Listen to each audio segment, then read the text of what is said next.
strong.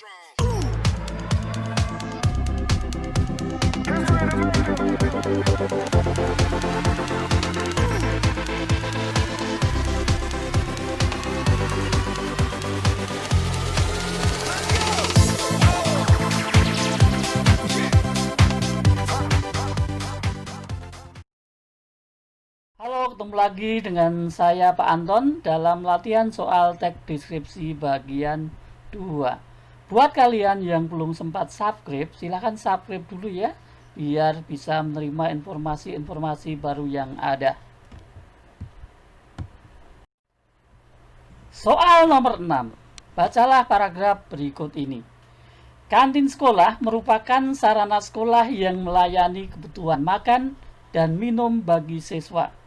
Tanpa kantin sekolah, para siswa akan mencari makanan atau minuman di luar sekolah sehingga bisa mengganggu kelancaran proses pembelajaran. Pada jam istirahat, kantin tak pernah sepi. Objek dalam paragraf tersebut adalah A. Kantin sekolah. B. Makanan di luar kantin.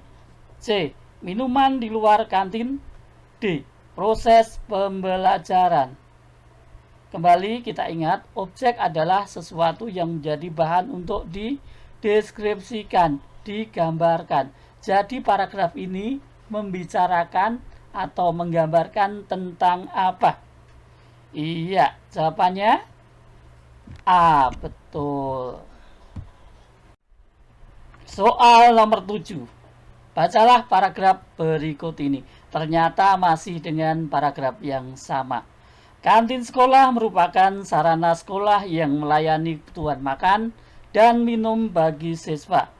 Tanpa kantin sekolah, para siswa akan mencari makanan atau minuman di luar sekolah, sehingga bisa mengganggu kelancaran proses pembelajaran. Pada jam istirahat, kantin tak pernah sepi. Ide pokok paragraf tersebut adalah A. Kelancaran pembelajaran di kelas. B. Makanan dan minuman di kantin. C. Suasana kantin. D. Peran kantin sekolah. Ya, ternyata yang ditanyakan adalah ide pokok paragraf. Ide pokok paragraf sama dengan gagasan pokok, gagasan utama, hal yang mendasar yang dibahas di dalam paragraf ini. Nah, paragraf ini membicarakan, menguraikan, menjelaskan tentang peran kantin sekolah. Jawabannya D. Soal ke-8 masih dengan paragraf yang sama. Kantin sekolah merupakan sarana sekolah yang melayani kebutuhan makan dan minum bagi siswa. Kalimat 1. Tanpa kantin sekolah, para siswa akan mencari makanan atau minuman di luar sekolah, sehingga bisa mengganggu kelancaran proses pembelajaran. Kalimat 2.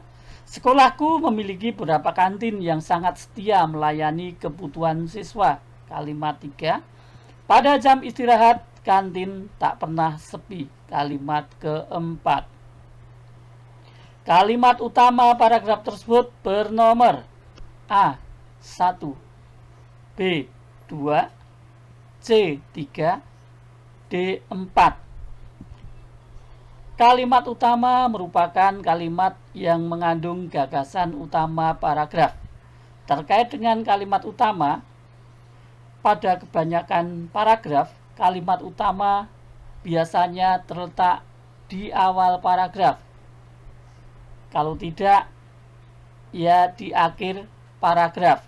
Hanya beberapa, ada kalanya terletak di tengah paragraf atau bahkan campuran. Namun pada umumnya untuk tingkat SMP, biasanya kalimat utama itu yang terletak di awal. Kalau tidak di awal, ya di akhir. Dengan demikian, paragraf ini gagasan utamanya adalah peran kantin.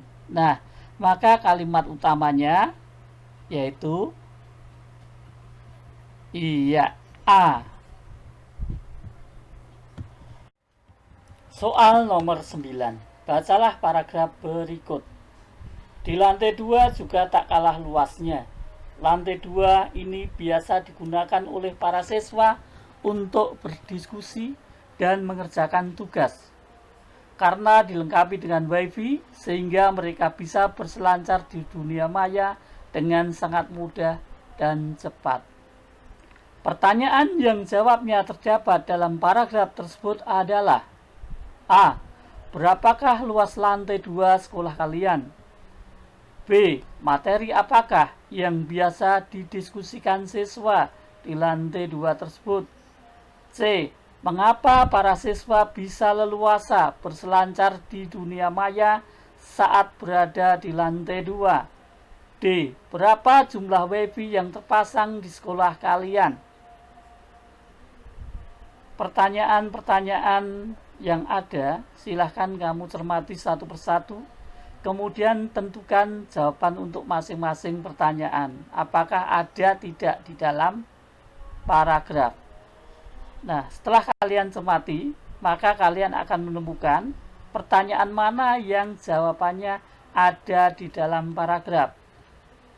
Misalnya, yang A, berapakah luas lantai 2 sekolah kalian? Ada tidak di situ jawabannya? Tidak. Yang B, materi apakah yang biasa didiskusikan siswa di lantai 2 tersebut? Tidak. Paragraf itu hanya mengatakan bahwa mereka suka berdiskusi tanpa menyebutkan materi diskusi.